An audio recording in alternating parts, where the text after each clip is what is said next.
We have won the Great War. Now we will win the last war.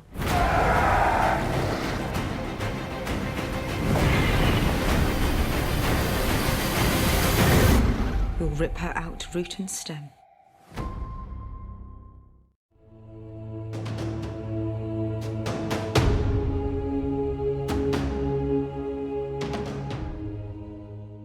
Hey everyone, it's Fentony. Episode 3 saw the defeat of the Night King and the supposed end of the White Walker storyline. The big question though is what's next for Game of Thrones? We still have 3 massive episodes to go in the final season. For episode 4 there has been a trailer released alongside some photos. They don't actually reveal much about the episode though. All we can say about the episode so far is there's going to be a funeral for the fallen, Cersei Lannister is preparing King's Landing for an attack, and Daenerys Targaryen's planning her war for the Iron Throne. But before we get to that, I've actually seen a lot of people talking about the Night King returning. No, I think he's 100% dead, and episode 3 was the end of the White Walker storyline. I was actually one of the people that predicted the Night King would be victorious at Winterfell and eventually march down south to King's Landing, and there'd be another battle down there. Obviously that didn't happen. Arya Stark killed the Night King and the entire army of the dead fell. Obviously that's caused massive divisions in the fandom. Personally, I was actually disappointed that the White Walker storyline was dumbed down and dealt with in one episode. And it's not just the White Walker storyline either. It seems like the Lord of Light storyline was dumbed down. The Lord of Light has not been explained. But now that Melisandre and Beric are done, what's the point in even learning more? It seems like his sole purpose was to keep Arya Stark alive and for Melisandre to tell her that she's the one to kill the Night King. There was no prince that was promised, there was no massive reveal about the Lord of Light being the Night King or being Bran Stark or someone else. The Lord of Light's not evil, it seems like he's just some mystical figure that wants to kill the Night King.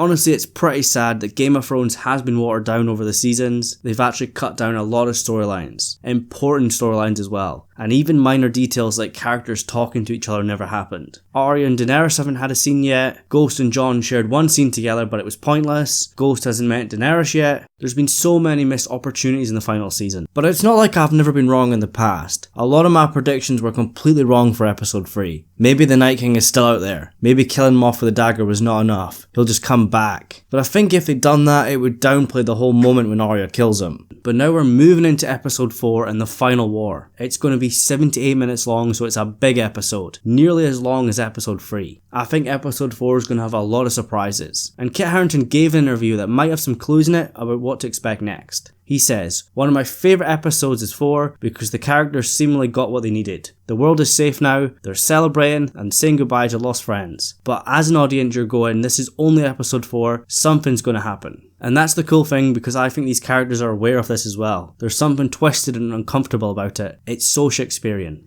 So yeah, the Great War is over, but Daenerys is planning her final war for the Iron Throne. Jon's parentage has not been resolved yet. Daenerys was not happy when Jon told her. She said he's the last male Targaryen and he has a claim to the Iron Throne, but there was no time to finish that conversation as the dead arrived, and of course in episode 3 they were too busy trying to survive. I think in episode 4 it's likely Jon and Dany are going to have to finish this conversation, set the record straight once and for all. Jon doesn't want power, he never has. The only reason he became Lord Commander of the Night's Watch or King in the North is because the people chose him. He won't want the Iron Throne. We know the North and its allies were not happy with Jon bending the knee, but in the episode 4 trailer Daenerys gives a toast in the Great Hall of Winterfell and the Northerners give a great cheer. Honestly, I'm not sure what this means. Maybe after the battle they're starting to warm to her. Without the dragons they'd all be dead. But how are they going to react to the truth about Jon Snow? Jon is the Warden of the North, but once everyone's told that he's a Targaryen, it's likely going to cause some issues, or so you'd think. But honestly, after episode 3, I think we need to throw a lot of our theories and predictions out the window. But for definite, I can say one thing. I'm confident the War for Dawn is over now, the Game of Thrones have resumed.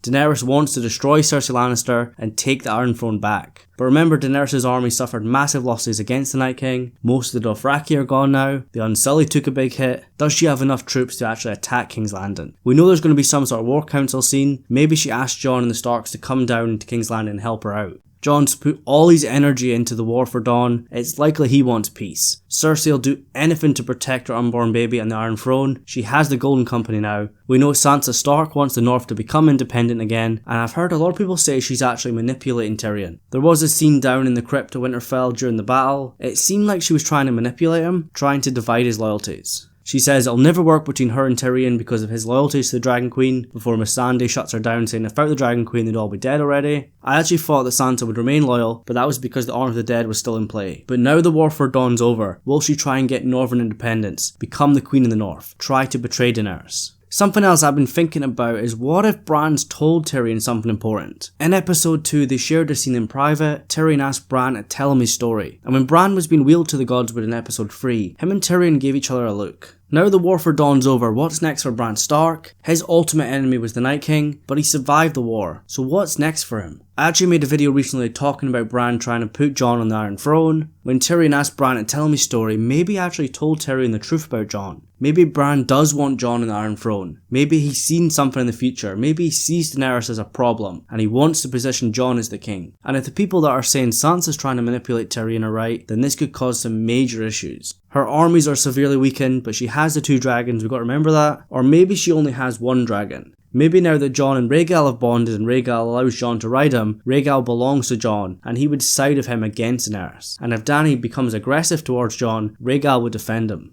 Honestly, I can't say for certain, but I'm not ruling it out. We've got 3 massive episodes left, 78 minutes for episode 4, and the final 2 will be 80 minutes long. I don't think it's going to be everyone's going to get along, Dany's going to attack King's Landing, take the Iron Throne, defeat Cersei and the Golden Company. But what I can say is the game has resumed. I expect backstabbing, betrayals, and characters trying to gain power. Or it could just be everyone against Cersei. Honestly, after episode 3, I don't know. But in the comments below, I want to know what you think. Give me some episode 4 predictions. Is it going to be straightforward war against Cersei? Or is it going to be unpredictable and see allies in episode 3 turn on each other? I've got so many more videos planned, but if you guys have got any requests for episode 4 or beyond, just let me know. And make sure you check out my episode 4 trailer breakdown as well as the photo breakdown. And I'd really appreciate it if you could like this video, and if you're new around the channel, make sure you subscribe and then ring the little bell to turn the notifications on. Anyways, thank you so much for watching, and I'll see you in the next one.